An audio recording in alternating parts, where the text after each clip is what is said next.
BJP join करने के बाद ये इजी हो गया, या अगर आप बीजेपी ज्वाइन नहीं करते और टफ रहता, क्या रहता? उसमें गांव के लोगों से बयान भी लिए गए हैं, उसको पूरी प्रक्रिया पूरी कर इस मूर्ति को दिया गया है। तो सत्ता में अब पढ़े लिखे लोगों का आना बहुत ज़रूरी है, इसीलिए मेरा ये फैसला था कि मैं सत्ता में आऊँ।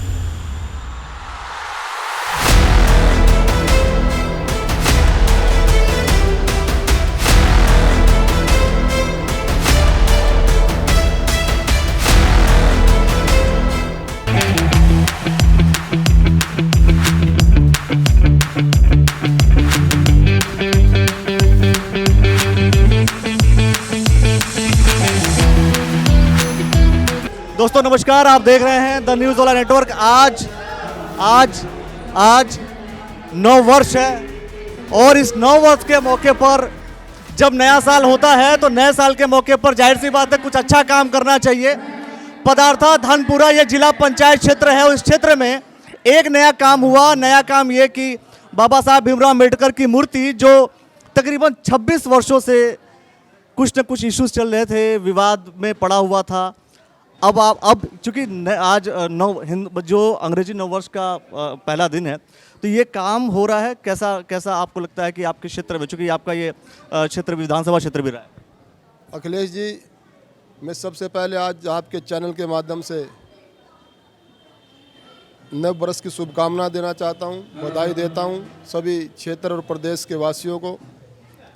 और पिछले लंबे समय से बाबा भीमराव अंबेडकर जी की एक मूर्ति किन्हीं कारणों से थाने में रखी हुई थी, कोई छोटा मोटा विवाद हो गया था। लेकिन लगातार हमारे इस गांव के लोग, एक समिति जो थी यहाँ डॉक्टर साहब के नेतृत्व में, उनका लगातार प्रयास था कि बाबा साहब की मूर्ति वहाँ से थाने से लेकर उसको लाया जाए और उसको कहीं न कहीं स्थापित किया जाए। आज मैं डॉक्टर साहब, उनकी पूरी समिति को बधाई देता हूं, शुभकामनाएं देता हूं। उनका ये प्रयास सफल हुआ और आज जो हमारे ग्राम धनपुरा का बहुत ऐतिहासिक संत रविदास जी महाराज का मंदिर है, उसके अंदर उस मूर्ति का आज अनावरण हुआ है बाबा भीमराव अंबेडकर जी का। मैं सभी क्षेत्रवासियों और ग्रामवासियों से कहना चाहता हूँ, बाबा भीमराव अंबेडकर जी हमारे संविधान के निर्माता थे और अपने समय के दुनिया के सबसे बड़े पढ़े लिखे व्यक्तित्व थे। हम सब लोगों को, आने वाली नौजवान पीढ़ी को उनके जीवन से प्रेरणा लेनी चाहिए। और एक जो समाज के अंदर, आज के देश के युवाओं के अंदर जो नशे की प्रवृत्ति बढ़ी है, बाबा भीमराव अंबेडकर जी नशे के भी बहुत खिलाफ थे। मैं समझता हूँ उनके अंदर एक अच्छाइयों का भंडार था बाबा साहब के अंदर। हम सबको उनके जीवन से प्रेरणा लेकर आगे बढ़ने की कोशिश करनी चाहिए। और उस समय में दुनिया के सबसे बड़े विद्वान बाबा साहब हुए, जब देश के अंदर तमाम प्रकार की कुरीतियाँ थी, लोगों के साथ पढ़ने के साधन नहीं थे, संसाधन नहीं थे, छुआछूत चरम सीमा पर थी। उस समय बाबा साहब दुनिया का इतना महान व्यक्तित्व हुआ और आज तो सारी सुविधाएं आम जनता के लिए भी देश के अंदर हैं, तमाम स्कूलों की व्यवस्था है, लोगों के पास तमाम संसाधन हैं। तो मेरा निवेदन है आज के शुभ अवसर पर कि हम सब लोग उनके जीवन से प्रेरणा लेकर आगे बढ़ने की कोशिश करेंगे। एक सवाल कि 26 वर्षों का ये पूरा ये प्रकरण रहा है और मैं समझता हूँ दर्शना जी लड़ी चुनाव इंडिपेंडेंट, फिर मैं कह रहा हूँ जिस तरीके से बहुत से सदस्यों ने भारतीय जनता पार्टी ज्वाइन की, आपने ज्वाइन कराया, फिर अब बात आती है कि क्या अगर भारतीय जनता पार्टी ज्वाइन नहीं करती तो क्या ये हो सकता था, क्या ये संभव था? मैं समझता हूँ पिछले 1-1.5 साल से जब मेरे संज्ञान में मामला आया तो इस मूर्ति का, पहले ये मूर्ति वहाँ पर सुरक्षित नहीं रखी हुई थी, लेकिन मैंने कहा कि भी कम से कम इस मूर्ति को कहीं सुरक्षित रखा जाए।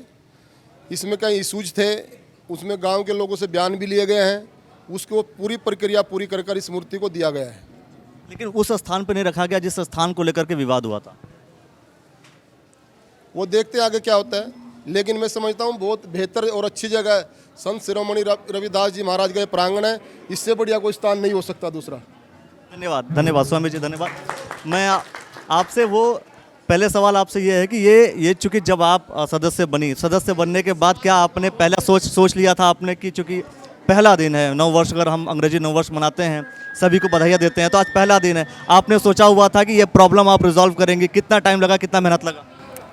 सबसे पहले तो मैं आपके चैनल के माध्यम से सभी को नववर्ष की शुभकामनाएं देना चाहती हूँ और दूसरा जब मैंने मतलब निर्दलीय चुनाव जीता और उसके बाद मैं भाजपा में मतलब गई हूँ, शामिल हुई हूँ, तो लोगों ने जब मुझे बताया कि भाई इस तरीके का एक इशू है, उसके लिए मैं सबसे पहले थाना गई। थाने में जाके उन्होंने मुझे प्रक्रिया बताई, तो मैं एसडीएम साहब का भी थैंक यू करूँगी। और स्वामी जी हमेशा ही मतलब बड़े भाई की तरह उन्होंने हमेशा ही सपोर्ट किया है। इसमें भी जब मैं उनके पास गई तो उन्होंने बिल्कुल मिनट नहीं लगाया इस चीज़ को करने में, और उन्होंने तुरंत ही आदेश करवाए कि भाई इस तरीके से मूर्ति को स्थापित किया जाए। विवादित जगह पे नहीं करना हम लोगों का एक वो था कि भाई हम नहीं विवाद वाली जगह पे उसको करेंगे, क्योंकि सब लोगों की सहमति से और स्वामी जी के आदेश के अनुसार फिर हमने यहाँ पर उसको स्थापित करने का वो किया।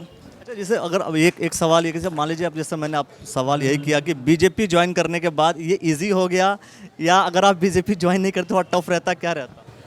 हाँ, ये आप कह सकते हैं कि भाजपा ज्वाइन करने के बाद एक अलग ही कॉन्फिडेंस लेवल आता है ना, और महिलाओं को बहुत ज़्यादा बीजेपी जो है वो प्रोत्साहित भी करती है। तो ये डेफिनेटली मैं कहूँगी कि बीजेपी का बहुत ज़्यादा इसमें हाथ रहा है कि मुझे एक अलग ही मोटिवेशन मिली है, और उसके बाद मैंने ये काम करने की ठानी और आज करके आप लोगों के सामने हूँ। बहुत बहुत शुभकामनाएं। मैं एक सवाल करता रहूँगा आपसे कि चुनाव जो है, चूँकि आप इंडिपेंडेंट लड़ी और सबसे बड़ी बात है आप बैंक में पहले थी, तो बैंक में काम करते हुए अचानक चुनाव लड़ने का कारण क्या है? क्योंकि अक्सर लोग सेफ्टी चाहते हैं, सिक्योरिटी चाहते हैं लाइफ में, और आपने एक इनसिक्योरिटी वाले प्लेस को आपने ज्वाइन कर लिया था। जी, एक्चुअली बाबा साहब ने कहा था कि हम लोग जब अपने मतलब सत्ता में आएंगे तो सत्ता में पढ़े लिखे लोगों का आना बहुत ज़रूरी है। इसीलिए मेरा ये फैसला था कि मैं सत्ता में आऊं, तो ये मेरी एक पहली सीढ़ी है, और आगे आप सब लोगों की दुआओं से मैं आगे भी कामयाब होंगी। तो मैं यही उम्मीद करती हूँ कि भाई मैं आगे भी अच्छे से कर लूँ। धन्यवाद। देखिए दोस्तों, बहुत सारे विषयों को लेकर के हम लगातार चर्चा करते रहते हैं, लेकिन सबसे बड़ी बात है आज 9 वर्ष है और पहला दिन है, 1 जनवरी का दिन है, और 1 जनवरी के दिन का यह कार्यक्रम 26 वर्षों से विवादित एक स्थान, एक जगह जो बाबा साहब भीमराव अंबेडकर की मूर्ति कहीं और थी, उसको यहाँ आज रविदास मंदिर में स्थापित करने का काम किया गया है। पहले दिन अगर कोई काम अगर शुभ हो, बढ़िया हो, तो आपके लिए पूरा साल बेहतर होता है। आप देखना होगा कि दर्शना जी के लिए जिला पंचायत सदस्य बनी है, तो आगे चल करके जो आगे ये वाला जो साल है उनके लिए कितना बेहतर होता है। स्वामी अतिशयानंद जी की जो एक्टिविटी है वो लगातार बढ़ती चली जा रही है। हर क्षेत्र में देखा जा रहा है कि उनकी एक्टिविटीज़ और भी ज़्यादा बढ़ी हुई हैं, तो इसको भी ये सोचने और देखने वाली बात है कि आगे चल करके क्या अतिशयानंद जी यहाँ के विधानसभा को भी साधने का काम कर रहे हैं, यह भी एक सोचनीय विषय है। बहुत सारे विषयों को लेकर के हम लगातार चर्चा करते रहेंगे। बने रहिए हमारे साथ, तो देखते रहिए द न्यूज़ नेटवर्क। बहुत बहुत शुक्रिया, बहुत बहुत धन्यवाद।